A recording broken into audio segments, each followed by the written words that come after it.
Hello বন্ধুরা, wishing you all a very happy new year. আশা করি আপনারা বছরের প্রথম দিনটা খুব আনন্দ করছেন, খুব ভালোভাবে কাটাচ্ছেন। আমিও আজকে গেছিলাম বিকেলবেলা হনুমান মন্দিরে আমাদের ব্যারাকপুরের পুজো দিতে। তো হঠাৎ করে আমার ছেলে বলল যে ও পুজোটা দেবে। তো আমি বললাম যে তুই পারবি পুজোটা দিতে?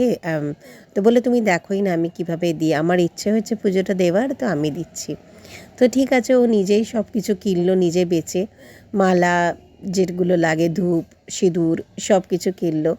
তো এইবারও পুজোটা দিতে আরম্ভ করলো। তো এসে ঠাকুরমশাইকে বললো যে ঠাকুরমশাই আমি আমার মালাটা আপনি একটু হনুমানজির গলায় দিন। তো ঠাকুরমশাই সেই মতো ওর বাচ্চাটার কথা শুনে ঠাকুরমশাই সেই মতো মালাটা পরিয়ে দিলেন। তো তারপর ও সুন্দরভাবে পুজোটা দিল। দিয়ে তারপর নিজেই বলল যে না মা, আমি ধূপটা জ্বালাবো, আমি ধূপ দেখাবো ঠাকুরকে। তাই বললাম ঠিক আছে, তাহলে কিন্তু তুই ভালো করে সাবধান করে ধূপটা জ্বালিয়ে ভালো করে ঠাকুরকে দেখা। তো আজকালকার না ছেলেদের মধ্যে কিন্তু সত্যিকারে বাচ্চা কাচ্চাদের মধ্যে খুব কম দেখা যায়।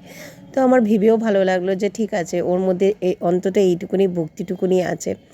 তো যাই হোক, ও সব ঠাকুরকে আমাদের এখানে হনুমান মন্দির ছাড়াও তো অনেকগুলো ঠাকুর আছে ভেতরে। যারা যারা ব্যারাকপুরে এসছেন হনুমান মন্দিরে তারা সবাই জানেন যে এখানে আরও অনেক ঠাকুর আছে।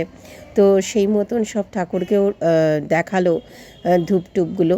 দিয়ে তারপর ও হঠাৎ বলে যে না মা, ধূপটা দেখাবো তো আছে, আমি দিয়া জ্বালাবো। তাইলাম ঠিক আছে, দিয়া জ্বালাবি যে, দিয়া তো ঘিয়ের দিয়া, তো তো হাতটা ইয়ে হয়ে যাবে, তুই পারবি না? আমি দেখিয়ে দেবো। বললো না, আমি দেখাবো।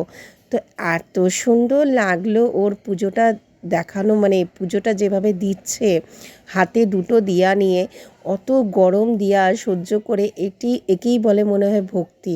সত্যি আজকে আমি আমার ছেলের প্রতি প্রচণ্ড গর্ববোধ করছি। আর আপনারাও আশীর্বাদ করবেন যেন আমার ছেলে মানুষের মতন মানুষ হয়ে উঠতে পারে। পড়াশোনায় কতটা কী হবে সেটা সত্যিকারে এখন থেকে আমি বলতে পারছি না, কিন্তু এই যে ভক্তি, মানুষের প্রতি শ্রদ্ধা, এইগুলো যেন নিয়ে বড় হয়ে উঠতে পারি, এটা আমি সবসময় চাই।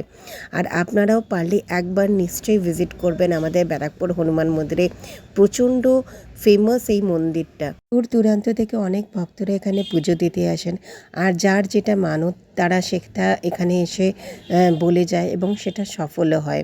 তো আজকে এই ভিডিওটা দেখে যদি পারেন নিশ্চয়ই আমাদের ব্যারাকপুর হনুমান মন্দিরে ভিজিট করবেন। আর সবাই আশা করি কমেন্ট সেকশনে লিখে যাবেন জয় শ্রী হনুমান। আর আমার এই ভিডিওটা ভালো লাগলে আপনারা নিশ্চয়ই একটা লাইক, শেয়ার আর সাবস্ক্রাইব করবেন।